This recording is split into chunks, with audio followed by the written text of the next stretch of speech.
हाँ जी, सभी को नमस्कार। आज का अपना जो टॉपिक है वो रहेगा प्राइमरी मेमोरी का, यानी कि मेमोरी के अंदर मेमोरी कितने प्रकार की होती हैं और प्राइमरी मेमोरी के बारे में अपन डिटेल से आज पढ़ने वाले हैं। तो देखिएगा, अपन बात करते हैं मेमोरी के बारे में। मेमोरी के बारे में अपन बात करते हैं तो कंप्यूटर में जो मेमोरी होती है वो दो प्रकार की होती है। सबसे पहले अपन बात करते हैं कि मेमोरी होती क्या है। मेमोरी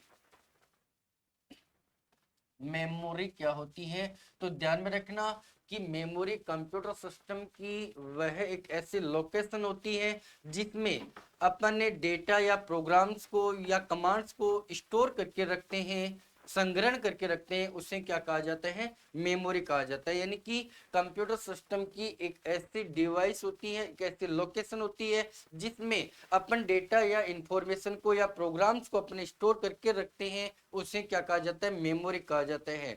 और देखो, मेमोरी की जब अपन बात करते हैं तो कंप्यूटर में मेमोरी होती है वो दो प्रकार की होती है, जिसमें एक होती है प्राइमरी मेमोरी। प्राइमरी मेमोरी, जबकि दूसरी होती है सेकेंडरी मेमोरी। दूसरी होती है सेकेंडरी मेमोरी। Secondary memory. अब देखो, अपन बात करें प्राइमरी मेमोरी के बारे में तो कंप्यूटर में प्राइमरी मेमोरी होती है, इसको कई नामों से जाना जाता है। जिसको एक तो मेन मेमोरी, प्राइमरी मेमोरी की अपन बात करें तो प्राइमरी मेमोरी को main memory, main memory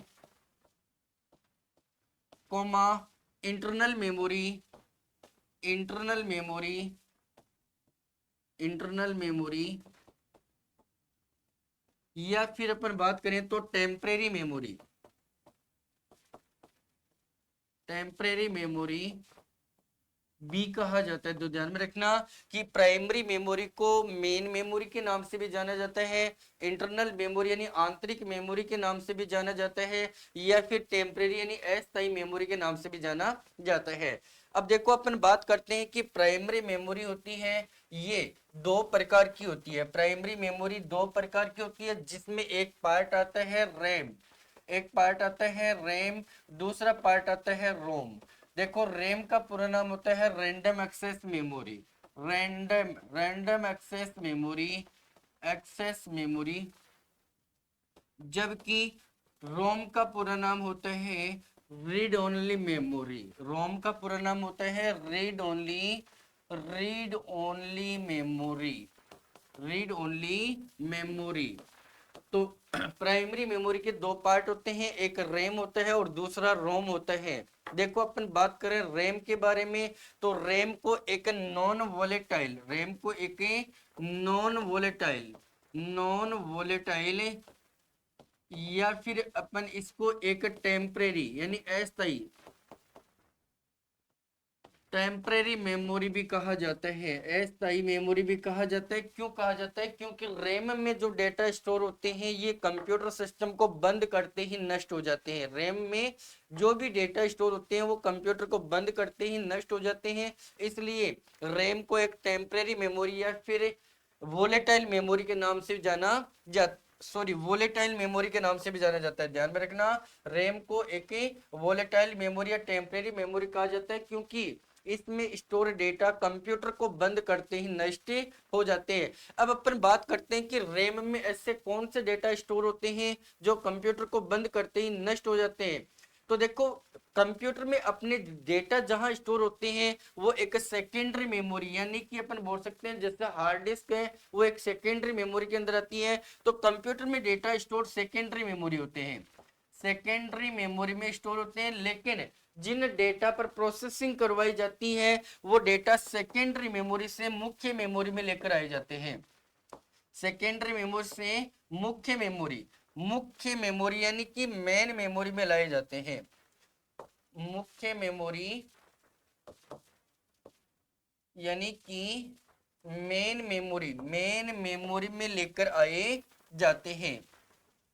main memory जिसको अपन रैम बोलते हैं, कौन सी, कौन क्या बोलते हैं? रैम। यानी वो डेटा रैम में लाए जाते हैं। तो अभी अभी एग्जीक्यूट हो रहे, अभी प्रोसेस हो रहे डेटा को स्टोर करने के लिए जिस मेमोरी का प्रयोग किया जाता है वो कौन से मेमोरी के अंदर आती है? रैम। वो कौन सी मेमोरी कहलाती है? रैम कहलाती है।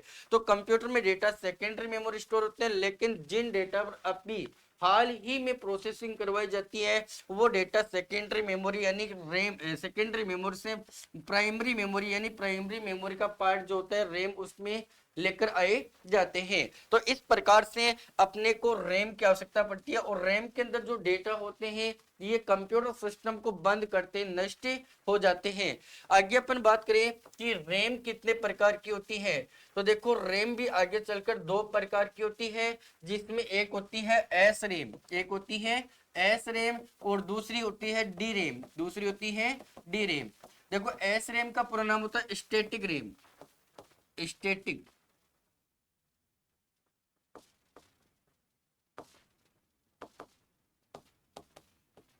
स्टैटिक रैम है, जबकि डी रैम का पूरा नाम होता है डायनेमिक रैम, डायनेमिक रैम। तो इस प्रकार से रैम के भी दो पार्ट होते हैं, एक तो एस रैम होता है, दूसरा डी रैम होता है।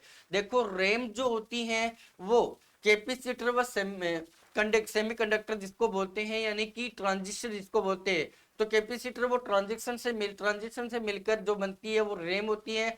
अब अपन बात करते हैं कि रैम, एस रैम और डी रैम में क्या डिफरेंस होता है। तो देखो ध्यान में रखना, डी रैम होती है उसमें उसमें चार से छह सेमीकंडक्टर यानी कि ट्रांजिशन लगे होते हैं। स्टैटिक रैम में 4 से 6 ट्रांजिशन ट्रांजिस्टर ट्रांजिस्टर लगे होते हैं, जिसके कारण एस रैम को रिफ्रेश करने की आवश्यकता नहीं होती है। जबकि अपन डी रैम की बात करें, डायनेमिक रैम की बात करते हैं, तो डायनेमिक रैम में एक कैपेसिटर लगा होता है, जबकि एक ट्रांजिस्टर लगा होता है, एक ही ट्रांजिस्टर लगा होता है। अब देखो ये जो कैपेसिटर होते हैं ये धीरे धीरे डिस होने लग जाते हैं, धीरे धीरे डिस होने लग जाते हैं। तो एस रैम जो डी रैम जो होती है इसमें ये कैपेसिटर को पुनः चार्ज करने के लिए उसको बार बार रिफ्रेश करने की आवश्यकता होती है। तो पहला डिफरेंस ये होता है कि एस रैम जो होती है उसमें 4 से 6 ट्रांजिस्टर लगे होते हैं और जिसके कारण ट्रांजिस्टर लगे होते हैं, जिसके कारण इसको रिफ्रेश करने की आवश्यकता बिल्कुल कतई नहीं होती है। जबकि डी रैम होती है उसमें एक कैपेसिटर होता है और एक ट्रांजिस्टर लगा होता है। ये जो कैपेसिटर होते हैं ये डिस हो जाते हैं और इनको पुनः चार्ज करने के लिए इनको बार बार रिफ्रेश करने की आवश्यकता होती है। दूसरा जो अंतर होता है कि एस रैम का प्रयोग कंप्यूटर में कैश मेमोरी के रूप में किया जाता है, जबकि डी रैम का प्रयोग कंप्यूटर में मुख्य मेमोरी यानी कि मेन मेमोरी के रूप में किया जाता है। तो ध्यान में रखना गाइज, यदि एस रैम और डी रैम के अंदर डिफरेंस की अपन बात करते हैं तो एस रैम जिसमें 4 से 6 ट्रांजिस्टर लगे होते हैं, जिसके कारण इसको रिफ्रेश करने की आवश्यकता नहीं होती है। जबकि डी रैम होती है उसमें एक कैपेसिटर और एक ट्रांजिस्टर लगा होता है। ये कैपेसिटर होते हैं ये धीरे धीरे डिस हो जाते हैं, जिसके कारण इसको बार बार रिफ्रेश करने की आवश्यकता होती है यानी चार्ज करने की आवश्यकता होती है। दूसरा डिफरेंस ये होता है कि एस रैम का प्रयोग कंप्यूटर में कैश मेमोरी के रूप में किया जाता है, जबकि डी रैम का प्रयोग कंप्यूटर में मुख्य मेमोरी के रूप में किया जाता है। तीसरा जो डिफरेंस होता है कि एस रैम होती है ये डी रैम की तुलना में फास्ट होती है, एस रैम डी रैम की तुलना में फास्ट होती है। तो ये दो पार्ट होते हैं रैम के। उसके बाद में बात करते हैं रोम के बारे में। तो देखो रोम जो होती है, रोम का पूरा नाम होता है read only memory, read only memory. तो ध्यान रखना, देखिए जिस प्रकार से रैम को एक वोलेटाइल या ऐसा यानी टेम्परेरी मेमोरी कहा जाता है, उसी प्रकार से रोम को एक नॉन वोलेटाइल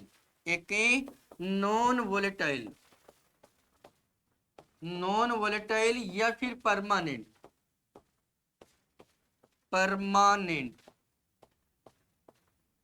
मेमोरी यानी कि स्थायी मेमोरी भी कहा जाता है, परमानेंट मेमोरी भी कहा जाता है। क्यों? क्योंकि रोम में स्टोर डेटा कंप्यूटर को बंद करने पर नष्ट नहीं होते हैं, रोम में स्टोर डेटा कंप्यूटर को बंद करने पर नष्ट नहीं होते हैं, खत्म नहीं होते हैं। इसलिए रोम को एक परमानेंट या फिर नॉन वोलेटाइल मेमोरी के नाम से जाना जाता है। अब देखो अपन बात करते हैं कि रोम के अंदर ऐसे कौन से डेटा स्टोर होते हैं जो कंप्यूटर को बंद करने पर नष्ट नहीं होते हैं। तो देखो एक तो कंप्यूटर की होती है बायोज जिसका पूरा नाम होता है basic input output system. Basic input output system,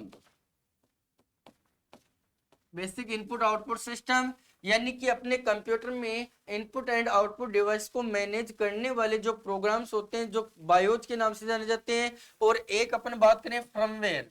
firmware यानी कि कंप्यूटर में जो बूटेबल से संबंधित जो निर्देश होते हैं वो क्या होते हैं, फर्मवेयर होते हैं।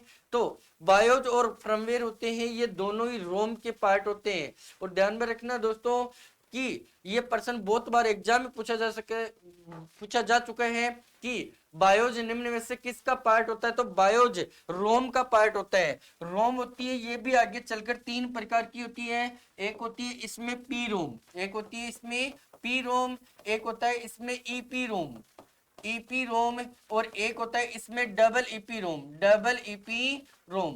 देखो पी रोम का पूरा नाम होता है programmable, programmable read only memory, read only memory.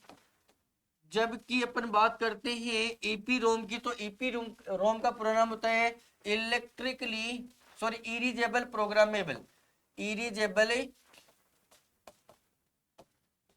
Programmable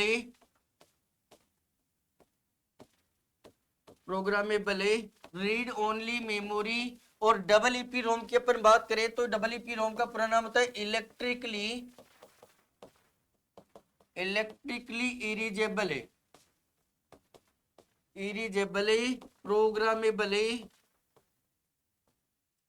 programmable read only memory. अब देखो इन तीनों में अपन डिफरेंस की बात करते हैं तो पी रोम के जो पर्सनल डेटा होते हैं उनको अपन मिटा नहीं सकते हैं, उनको इरेज नहीं किया जा सकता है। जबकि ईपी रोम व डबल ईपी रोम के पर्सनल डेटा होते हैं उनको इरेज किया जा सकता है, मिटाया जा सकता है।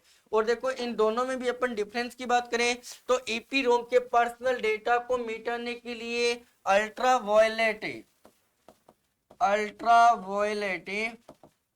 वेब से, यानी कि प्रावैंगिक किरणों का प्रयोग किया जाता है। जबकि डबल ईपी रोम के पर्सनल डेटा को मिटाने के लिए इलेक्ट्रिकल सिग्नल्स होते हैं, यानी विद्युतीय जो किरण होती हैं उनका प्रयोग डबल ईपी रोम के डेटा को मिटाने के लिए किया जाता है। ये है अपनी प्राइमरी मेमोरी। नेक्स्ट पार्ट में अपन बात करेंगे कि कंप्यूटर के सेकेंडरी मेमोरीज कौन कौन सी होती हैं और इसके ऑर्गेनाइजेशन के बारे में अपन बात करेंगे।